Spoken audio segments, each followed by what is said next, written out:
And can they hear me right now? Yes. Okay. All right. Just checking. Just making sure. Yeah. I mean, if anybody wants to post in a chat to confirm that, but I'm Yeah, pretty can you all confident that they can hear hear you. what's going on? I see a couple people in here. There is, yeah. Yay! Yeah, so I'm gonna have the chat open. So feel free to chat.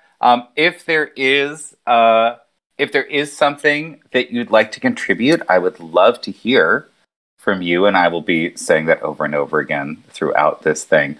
You can either ask a question in the chat, I'll be monitoring that, or you can raise your hand and join the conversation, because really that's the whole point, isn't it? Is being able to join conversations here. It's delightful. So, hi, welcome! I'm very excited to have a whole hour to talk about this thing. I think that there's a lot of important things to discuss, but I think in the sort of spirit of JennCon and community and bringing things together, I'd love to focus more on questions that people have about what's going on, or experiences that they're having, or ideas that they have, because I think this should not only be a forum to gain information, I think that it should absolutely be a forum to gain inspiration as well. And when everybody's working together, we do that much better, which is glorious.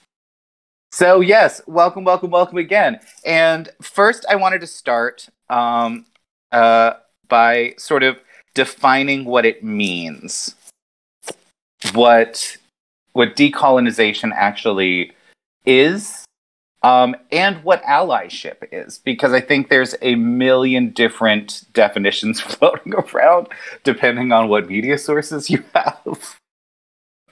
And I think that anytime you're having a conversation, it's important to define things. So for me, decolonization at its heart means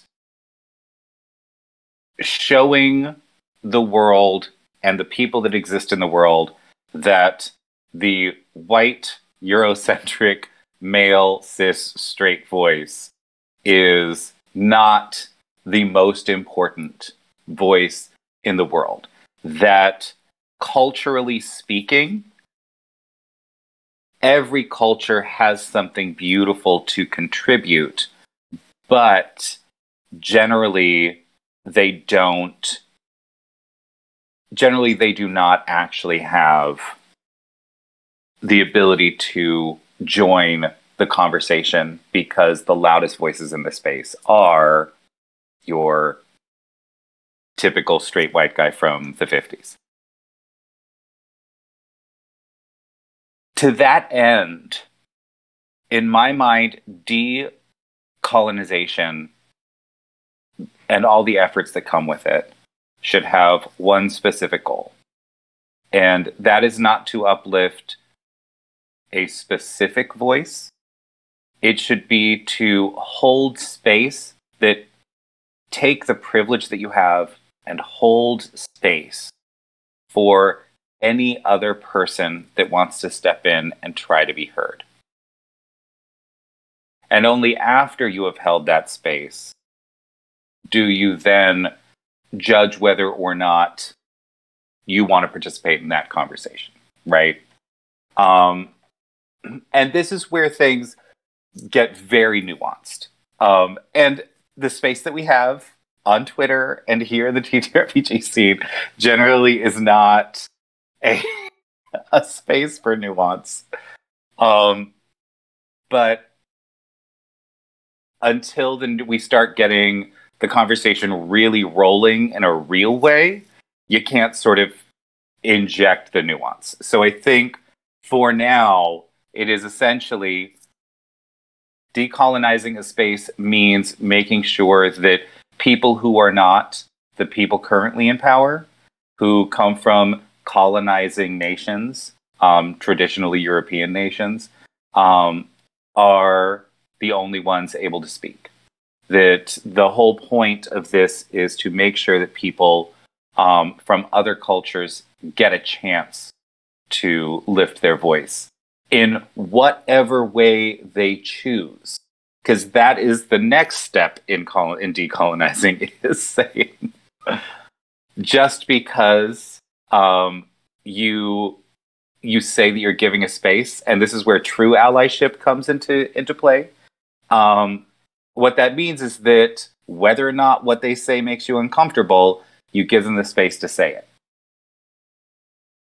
That you respect both their voice and their culture in a way that allows for people to actually have real conversations, and to say what they want to say, which in a lot of cases will make you uncomfortable. Like if you're a straight white guy, there's a lot of conversations happening right now that are going to make you uncomfortable. But your job as an actual ally is to ensure that you are helping to open the space up. So now that is a still fairly complex answer to what decolonization is, but the elevator speech of it is make space for people that are different than you. Right? And then we can expand by orders of magnitude the nuance that happens as you actually start digging into the conversation. And then allyship. I think the biggest issue with allyship is it means that you are abdicating your control of a situation. That is first and foremost the most important thing. When you are being a true ally, when you are being a good ally, you are not attempting to take control of the situation. You are not attempting to fix something for someone else.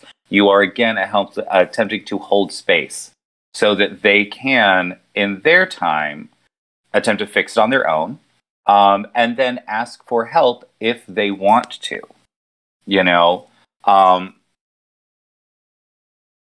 Deciding that the classic example is going to be, seeing a man and a woman on a bus having a fight with each other and just deciding to go up and beat up the guy. That is not actual allyship. It is diminishing the power of everyone involved, including yourself. Instead of just turning around and looking at them being like, do you need some help? Do you can I do anything? Like, you got this handled? And letting them handle it.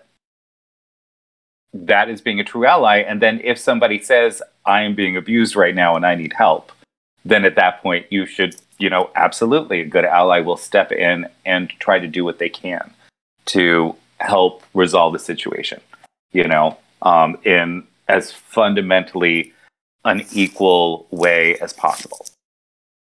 So now that we've got those sort of loosely defined, I would love for anybody and everyone in chat, if you've got some questions, to drop them in. And while you are doing that, we will absolutely address those.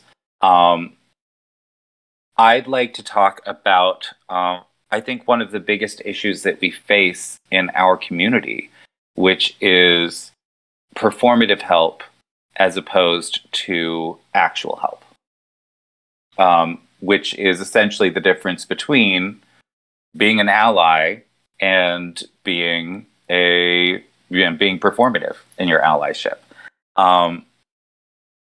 So one of the most difficult things that I've had to deal with in this space is realizing that people will, in a lot of situations, say that they want to help. They will say, especially on Twitter, that they will create a situation where they speak about their desire to be an ally, their desire to help, their desire to move things forward in a real way and not be performative about it. And then when asked to take literally any action, they just won't. And there are a million excuses as to why, the biggest one being, well, I just don't have any time. Okay. All right. You were asked literally just to go click on a website. Like, we're not asked to do anything beyond that. Just go click a button, and you just couldn't manage that. That is just the most basic version of a terrible ally, of performative allyship. And one of the biggest dangers when it comes to that is the fact that not only are you not helping the people that you say that you want to help, you are taking up the space of somebody who is different than you. You are taking up the airtime and the space and the energy involved in that situation for yourself, instead of trying to pass that energy off to somebody who you say you want to be an ally for. And it's something that I went through for a long time. My journey to true allyship, I think, began when I had a difficult conversation with a friend of mine who's a woman. And it was essentially, we were sitting down in a bar. It was probably 9 or 10 p.m. We were about 3 blocks from, our house. She lived 2 doors down from me. And she's like, oh, hey, do you want to walk me home? And I was like, oh, no, I'm going to hang out and have another drink and blah, blah, blah. And she's like, oh, I could really use it. And then you could just come back and have another drink.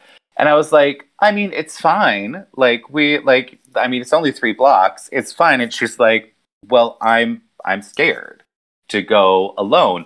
And I looked at her and I said, well, I'm a gay guy, and I've walked home all the time, and I'm not nervous. This is a fine neighborhood.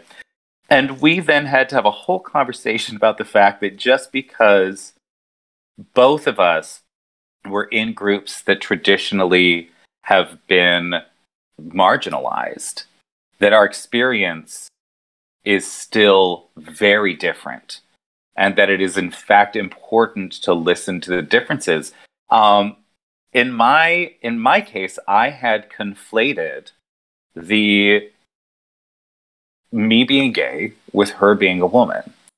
And we had to have a whole conversation about how simply because she is a woman, she is 10 times more likely to be targeted just because she presents as female. That's all it takes. And because of that, those 3 blocks are in fact very dangerous for her. Whereas, well, they might be a little dangerous for me. The actual danger that I might face is so minuscule compared to what she could potentially face just in those 3 blocks.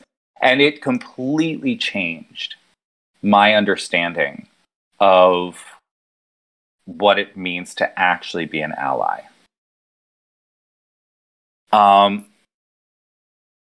I think that there's a moment for everyone where that clicks. And I think it happens when you are able to, in fact, have a conversation honestly about a vulnerable subject that not everybody is going to be ready to hear or prepared to start. And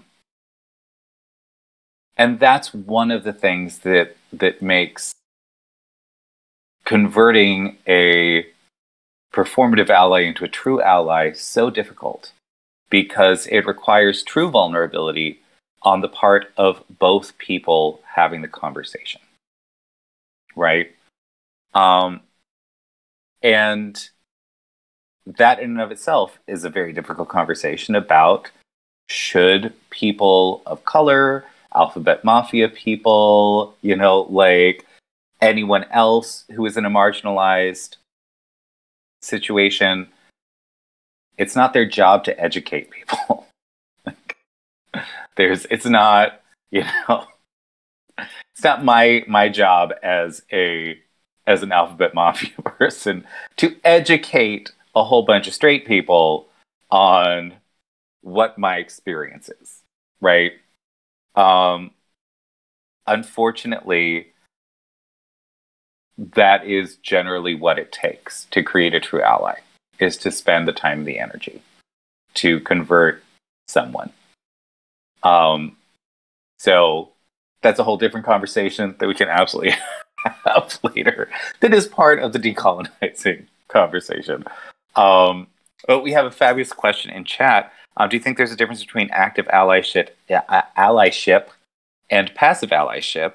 Are both helpful, or does one do more harm than good depending on the situation? So I think it absolutely is situational. What you are dealing with, in my mind, between active allyship and passive allyship is passive allyship is holding space for someone. Not performative allyship, but passive allyship. Passive allyship is creating a space for somebody that is different than you. And then active allyship is when there is a moment where passive allyship can become performative allyship, or it can become active. And that is when the person that you're holding space for asks you for help. And that might be, in a visceral situation, it might be they are being attacked on the street and you are being asked to help them. In a, digital situation, it could be, asking to, broker a conversation with somebody. It could be asking for a safe place to be after they've been, harassed online. Like, there is just, it's when something, or when they ask you to support something that is in fact going to be life-changing for people around them or themselves, asking you to actively participate in helping to move them forward. But that is, in my mind, that is the difference, is it's not active allyship and passive allyship, it's passive and performative. Passive is fine, holding the space until somebody asks you to help them, and then you become active as an ally.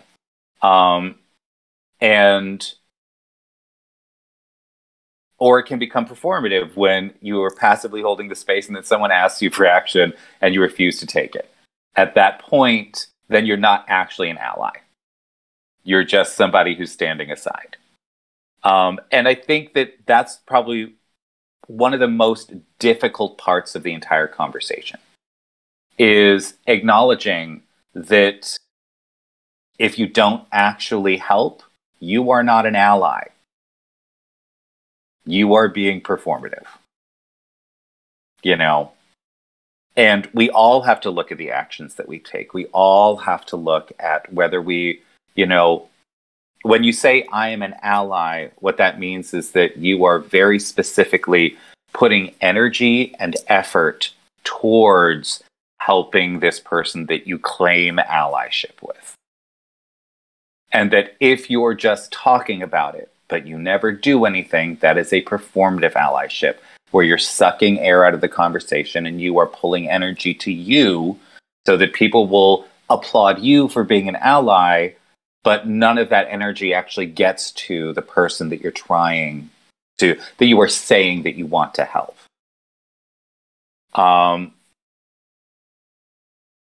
Yeah, it is like, that would be a very similar thing. Yes, Kendo. There is, the difference between I'm not racist and I'm anti-racist. Like, I am an anti-racist person. I believe that, not only should you be supportive of people who are different than you, but also that there's an entire history that needs to be addressed. That we can't just say, well, I'm going to be anti-racist now and it's going to be fine and everything's going to be fine now because I'm anti-racist and I'm an ally and all of that. It's no, what that means is that you need to actually put up or shut up.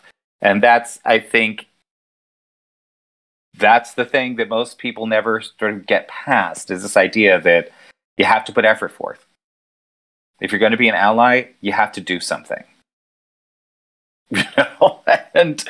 And I recently had a conversation with someone about what are you doing as an ally? Like, what's your put up or shut up? And I'm like, I've just spent 5 months building a fucking charity that specifically helps people of color.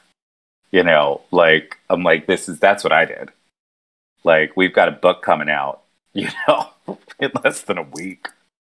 That's the hours that I put in. Those are the conversations that I've had.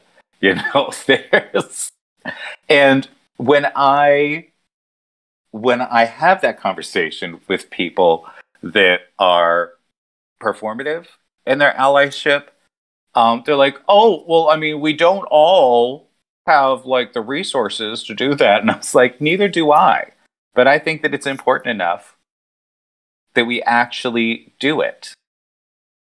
That's what being a true ally is. It's being somebody who will, in fact, step up to the fucking plate. Everybody's got gifts. Everybody's got talents. And where are you putting those talents? What are you doing with them? If you say you are an ally, are you using them only to gain stuff for yourself? Or are you specifically utilizing them to actually spread the wealth? Let's see. Have you ever come across people who are using performative allyship to one cause to diminish another cause? Allyship to one cause to diminish another cause. Because that is something that sent me into a blind fury. There's so many things that sent me into a blind fury on Twitter. There's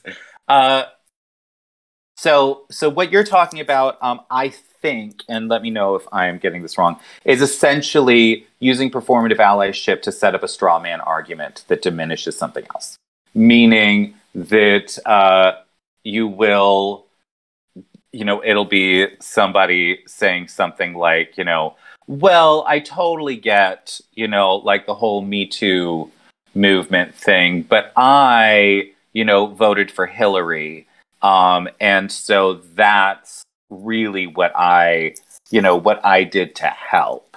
And it's like, when then the follow-up questions would be things like, were there women in your workplace that were being harassed? And did you do anything about that? Or were there people in your workplace that were being harassed? And did you do anything about that? That's a version of performative allyship. It's essentially saying I'm an ally because I did something that I was going to do anyway. And I did not, in fact, talk about it. And yes, using that performance and generally, I think, here's one of the most difficult parts, is so much of this happens in the subconscious. So much of it is non-malicious. People are not, in a lot of situations, people are not actively being like, well, I hate black people, or I hate, women, or I hate these other people. It is just that the conversation itself makes them so uncomfortable that they have to deflect it away. They just cannot deal with that level of the conversation. And I think that is what happens a lot of times when you are talking about performance diminishing a different cause, is that not only then is the performance sucking the life and the energy and the air out of one conversation, it is actively harming another conversation. So yes, absolutely, that happens. And I think one of the big things is to normalize voices that are different than yours, and to normalize more difficult conversations in public, that are not angry conversations, that are just, I think one of the biggest issues that you're looking at is the fact that most conversations that it takes to convert someone from a performative ally to an actual ally are like hours long. It is a lot of hand holding, a lot of no, it's fine. You know what? You're a good person and blah, blah. You know, I know that this hurts you and I know that this gives you anxiety. And just being able to have a conversation where you just can straight up talk to somebody in 30 seconds and get through this. I think there would be a lot more conversations happening if we normalized that level of interaction, where it's like, you know, you look at somebody and let's take an office situation. Let's go back to the sort of Me Too movement, because it was such a huge part of the cultural lexicon. You know, going up to somebody who is being harassed and being like, wow, this behavior looks gross. Do you need anything? Just having that conversation, if we can start normalizing, like, are you okay? Because I don't like this situation. Like, this, as an ally, this is making, like, I feel like this confrontation is turning into something else. And it makes me sad that we have sort of moved away from that as a culture, where really all that is just being empathetic to the people around you. It is being like, oh, look, there is a power differential here. And the way that you're speaking to your subordinate is not great. Hey, subordinate, would you like me to back you up here without me fearing that I'm going to lose my job because this thing is happening?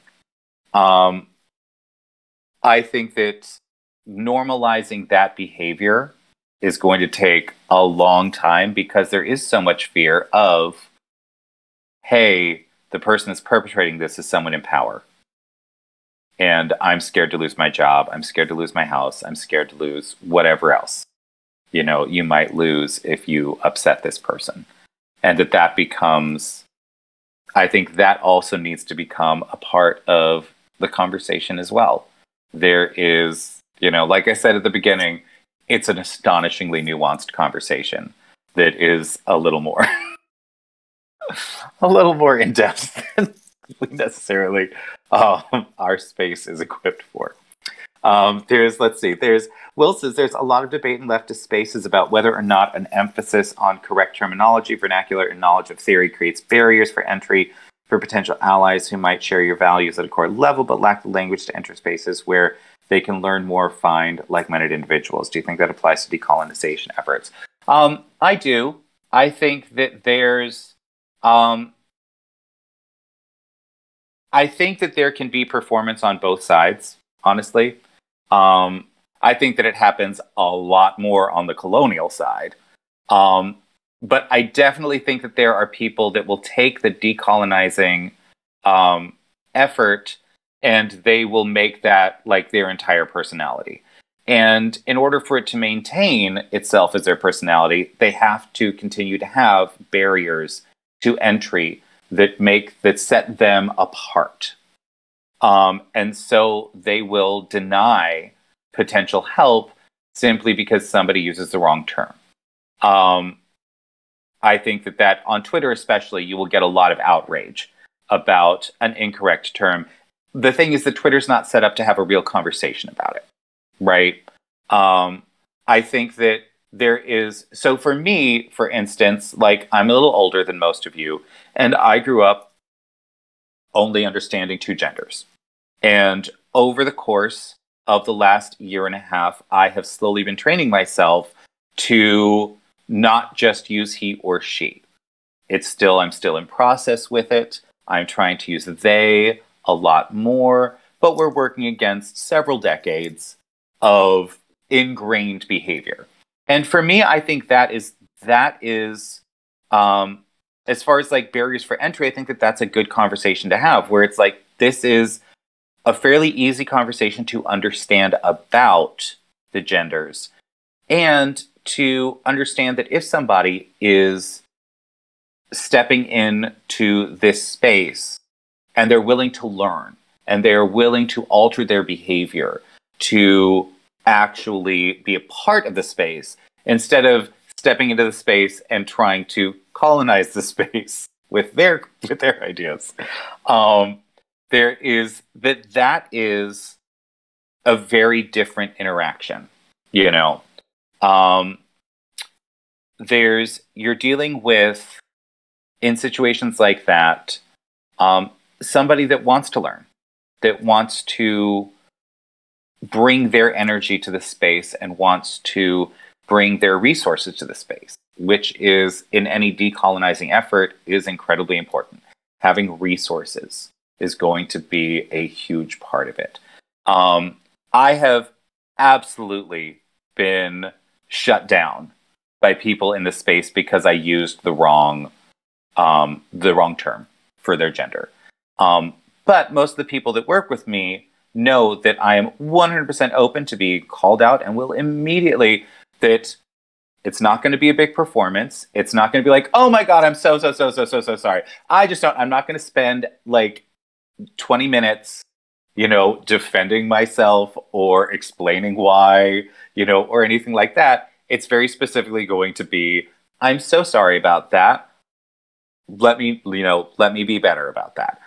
Thank you for letting me know. And we're moving the conversation forward so that it's not a big deal for me or them or the other people in the space, that it is just a normalized interaction, where, it used to be, we'll use a little bit of archaea from before the 80s, where it was, like the difference between Ms., Mrs., or Miss. Like these were all, it was normalized in society that if you got the wrong one, it's totally fine to correct. Well, Miss Blah, actually it's Mrs. There is, and it's fine. And then the conversation just kept going. I'd like to see that when it comes to, true allyship in all corners of the internet. That there is, just, oh, no, it's actually they, or it's actually she, or it's actually he, or Zim, or whatever other, gender pronoun is your pronoun, and then it's corrected and you move forward. And it doesn't need to take up a lot of energy. And what I found is that, at least in my life, and please let me know if other people have experienced something different, that it helps to generate like real relationships with people where there is an understanding that we're different, and then that's totally fine. And that it's no longer scary to have that conversation, right? That you don't need to feel intimidated because, somebody doesn't understand who you are, that you can speak up. And that's another part of decolonizing efforts, is making sure that the people who have been traditionally set to the side feel comfortable raising their voice and saying, hey, that's wrong. This is incorrect. Without fear of punishment, reprisal, and I feel like this is what we're talking about here, or having to spend 40 minutes comforting the person that just called out the wrong thing.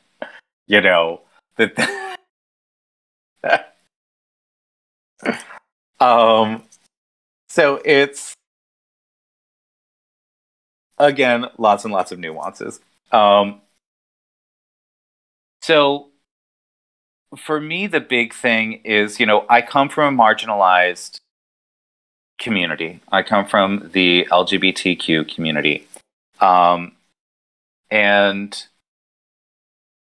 I am, in fact, a citizen of the Cherokee Nation. But it's one of those things where I also grew up with a very white face.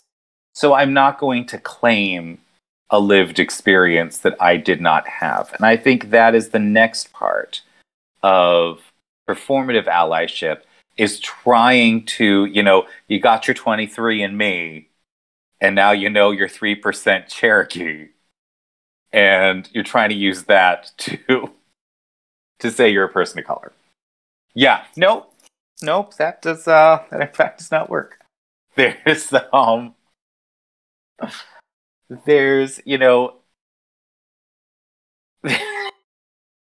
if I had grown up with skin that was darker than the skin that I have, I know my life would have been completely different. I know that I would not have had all the opportunities that I've had. Not that my life has been easy, and those of you who know me know for whatever reasons, but it has nothing to do with like anything having to do with being in a marginalized community, and I think it is important for decolonizing efforts for people to truly claim their ancestry and their heritage and their culture, right? And here's where some nuance comes in, is also accepting people who are trying to discover that they have found out that this is a part of who they are, and they're interested in that genuinely. And this is where it gets complicated again, because at every turn it gets complicated, is learning to differentiate between the people that want to sort of mine the culture for buzzwords and tidbits that they can pull out at a cocktail party, or, they can use on a form to get benefits from being part of that culture, or people that are actually interested in moving the culture forward, in bringing it to light in a broader space. And that, it's an individual thing. And sometimes you will know, and sometimes you won't. And I think it's going to be one of those conversations that is going to be difficult pretty much forever. Like, that one's never going to get any easier. Unfortunately. Hex says, I have found that one way to correct people without the large production, if I am talking with someone about another person who uses other pronouns, is the conversation correction. They say, she said, and my response would be, I think what he meant was in a gentle and correcting that derails people from making the big apologetic production. It can't work in all settings, but it's quick, corrective, and I found it to be non-combative. Absolutely. I think that's absolutely a useful tool to give people, the option to just move forward properly, without triggering defense mechanisms and things like that. So absolutely, yes. And do you have any thoughts on decolonizing games and campaigns themselves? The only thought that I have on that, because I think because of my lived experience, I'm not going to try to tell you how to set up, a campaign from Africa or the Middle East or, the Pacific Islands. I think that what I can tell you as an ally is that it is important not only to have people of that particular, wherever you want to, if you're doing an anti-Orientalist Asian campaign, to have Asian people there. And I think this is where D&D has gotten it so wrong. Where, Wizards is, they're a lovely company. They've created a delightful game that, that we enjoy playing, and we're all here because we're in this space, right? But what I think I see, and I don't know if this is absolutely a fact, but the sense that I get is that if they're going to do, for instance, something that is, black themed, or something that is going to be for people of Muslim descent, or people who are Asian, or whatever else you're going to be doing, when that they'll hire some people to do that, but then the person who's the editor, the person that actually like has the final say on this, is still some white guy. It's some old cis het white guy sitting in an office who's like, "Oh, this thing makes me uncomfortable. We can't put that out there." I think that that's what happens a lot of times. So it's like they've got I'm absolutely happy to see a person of color getting paid to do something fabulous, but I also get the sense that there's still a lot of colonization in the space there, because they're not allowed to create exactly what they want, something that would be actually culturally appropriate. So just having people in the space who are from that culture and listening when they talk and asking questions about things. On Fridays, every Friday we do a stream where we bring on a creator of color and we talk about some part of their culture, and then we create a whole story. We create a full one-shot adventure from it. And there are so many times in a given session where I will hear myself saying, "Hey, I'd love to include this in the story. Is this appropriate?" Because I'm not coming from that cultural understanding. I think that it would make a fabulous addition to the story, but I want to check with the creator and make sure that it is appropriate. And then not to hold on to it, not to get butthurt because somebody told you no. There's to let that happen and then just move forward. Don't hold on to the idea just because you had it. Make sure that if you are decolonizing a situation, that you actually listen, and that you do so without defense mechanisms, because that's the thing that's going to screw up the whole conversation, over and over again, is those defense mechanisms. And really the only way past those is empathy, and there's a big conversation that happens a lot about, again, people having to educate people, and whose job is it to educate them. And it's no one's job, but somebody's got to do it.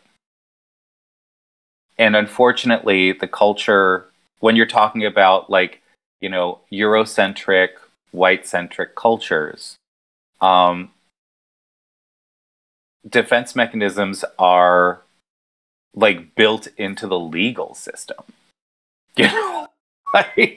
Everything, is built to protect propriety, or to protect, this, to make sure that nobody gets uncomfortable. And unfortunately, we are seeing the same thing happening in our legal systems right now, as laws continually get passed in spaces, at least in the United States, that are designed very specifically to make sure that no one ever has to have a difficult conversation, and pretending that that means that no bad things are ever going to happen. And that's the culture that we live in right now. There's a huge swath of the country that honestly believes that it is their right never to be made to feel uncomfortable. And regardless of who has to suffer to make that happen, they'll do it. And that is the height of performative allyship, where you say, I am absolutely willing to support anything that anyone who's different from me is going to do until it makes me uncomfortable. So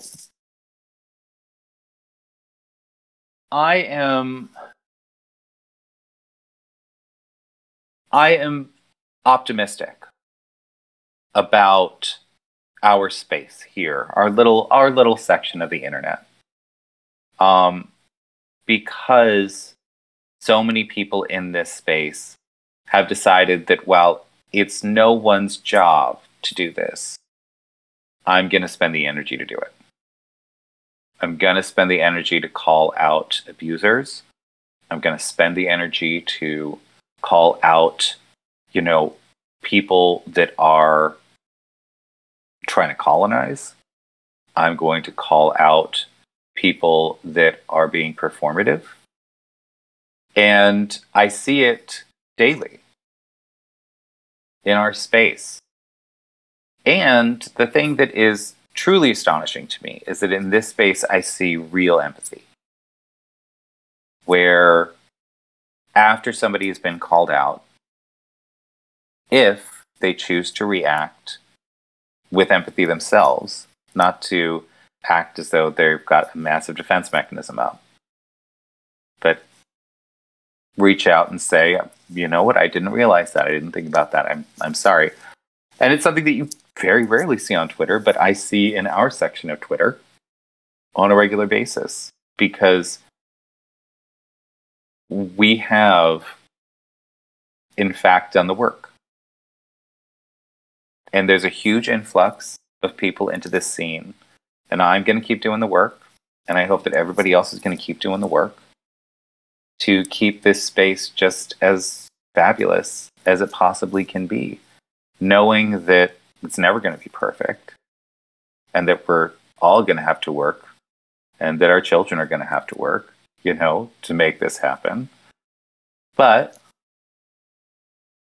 that we are planting the seed that will allow for its eventual success, whether we see it in our lifetimes or not.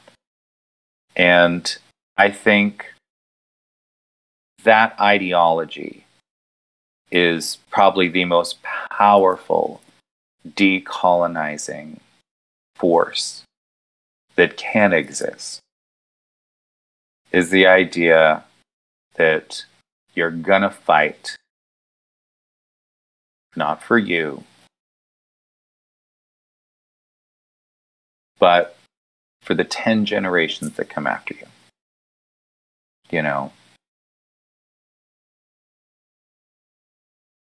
So I'd like to leave it with that sort of more hopeful thought.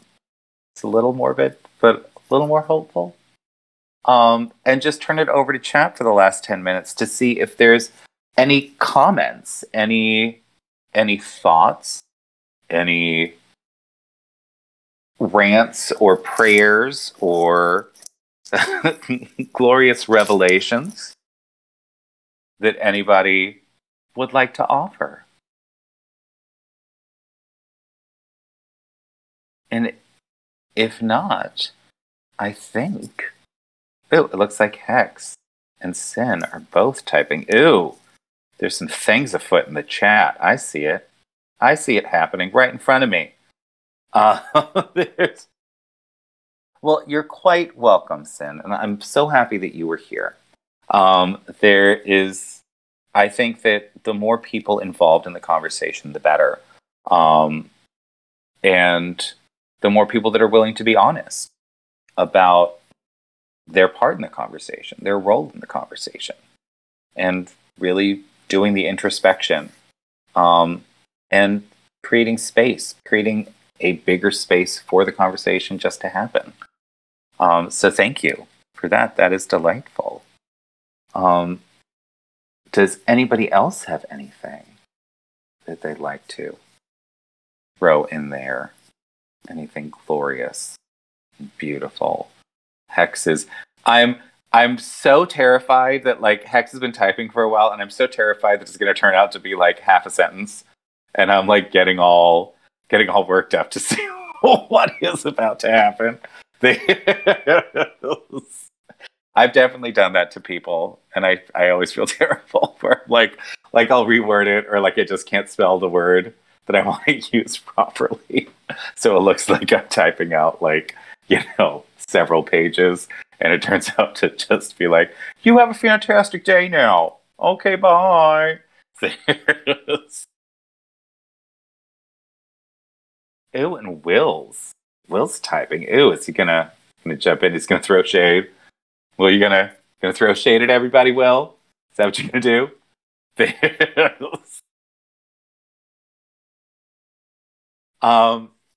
You're right, Will. I wish there was some sort of foundation for inclusivity or something too. Um, to everybody in chat, I am one of the co-founders of the Foundation for Inclusivity in Gaming, which is one of the reasons that I am doing this talk.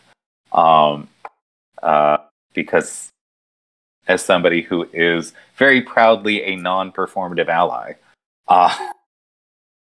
absolutely.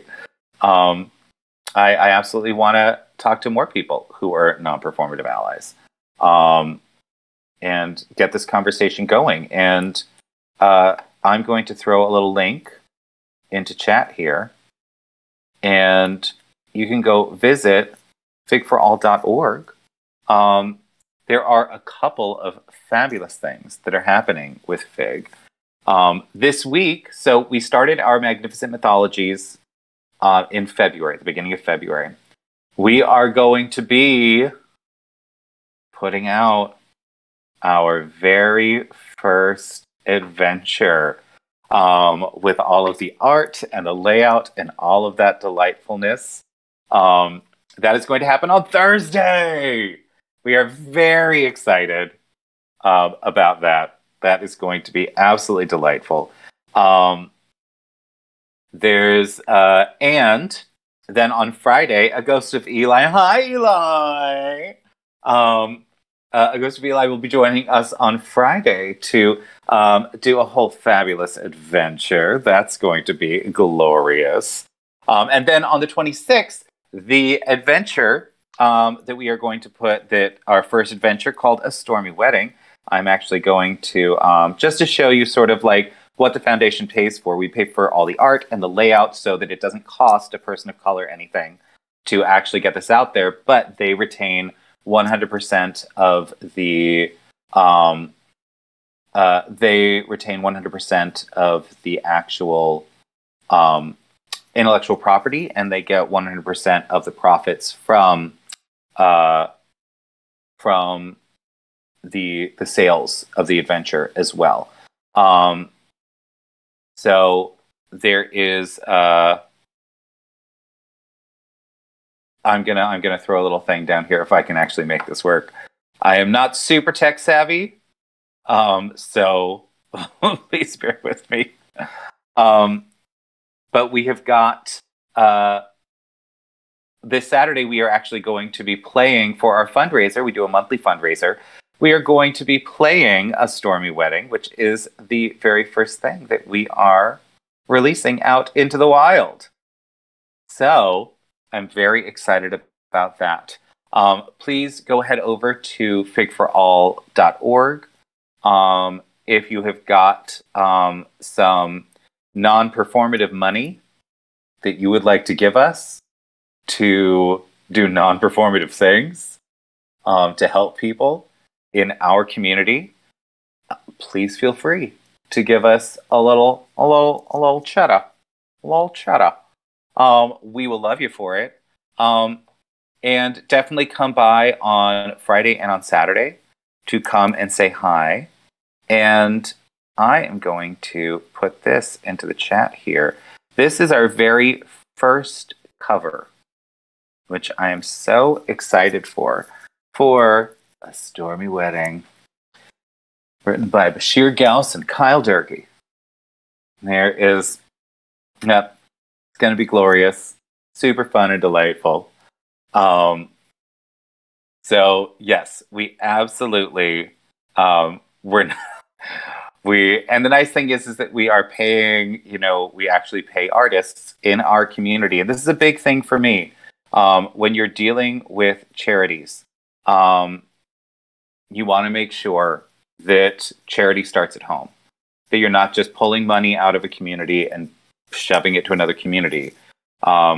The money that FIG generates goes back into our community to help raise the voices of people of color and alphabet mafia and neurodivergent people in our community.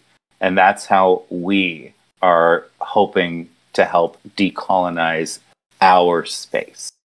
So thank you all. Thank you all for being here.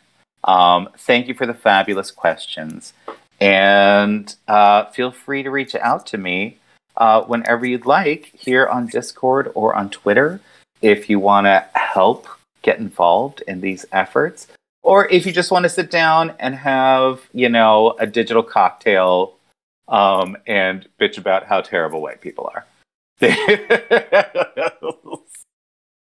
All of these things are fine. So thank you again. I cannot wait to see all of you. Mwah!